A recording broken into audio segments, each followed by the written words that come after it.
हाय दोस्तों, कैसे हैं आप सभी। मैं डॉक्टर अनव्यास फिर से अपने यूट्यूब चैनल पर आप सभी का स्वागत कर रहा हूं और आशा कर रहा हूं सभी ठीक है, मस्त एंजॉय कर रहे हैं। मैं आ चुका हूं अपने 11 मोस्ट इंपॉर्टेंट क्वेश्चन के ऊपर। जी हां, 11 मोस्ट इंपॉर्टेंट क्वेश्चन के ऊपर आ चुके हैं। मैनेजमेंट इन्फॉर्मेशन सिस्टम का सब्जेक्ट चल रहा है। जल्दी से 11वां क्वेश्चन चेक कर लेते हैं।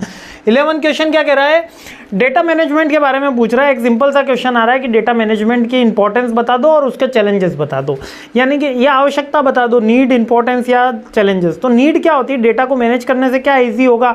डेटा को मैनेज करने से अपन कह सकते हो कि डिसीजन मेकिंग इंप्रूव होगी, कॉस्ट इफेक्टिवनेस होगा, ऑप्टिमम यूटिलाइजेशन रिसोर्सेज होगा, डिसीजन में सपोर्ट मिलेगा। इसके अलावा हमारा डिसीजन जो होगा वो सस्टेनेबल ग्रोथ की तरफ ले जाएगा, सस्टेनेबल कॉम्पिटिटिव एडवांटेज मिलेगा हमारे को, रिस्क को हम कम कर सकेंगे, ऑपरेशनल एफिशिएंसी होगी, यही सारी चीज़ें तो, और कोलैबोरेशन को हम एनहांस कर सकेंगे।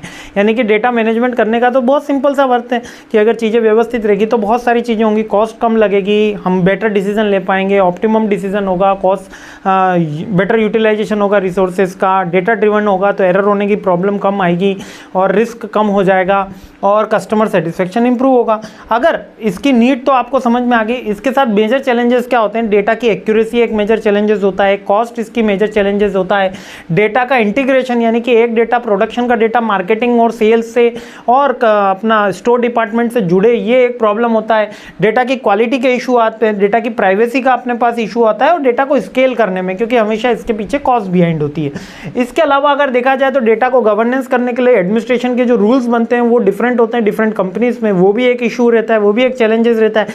टेक्नोलॉजिकल चैलेंजेस तो रहता ही है और कॉस्ट मैनेजमेंट भी एक चैलेंजेस रहता है। तो एक बहुत सा सिंपल सा क्वेश्चन है लेकिन मोस्ट रिपीटेटिव वन है, तो अच्छे से इसको देख लेना। आगे बढ़ते हैं, सीरीज आगे बढ़ाते हैं। जय हिंद।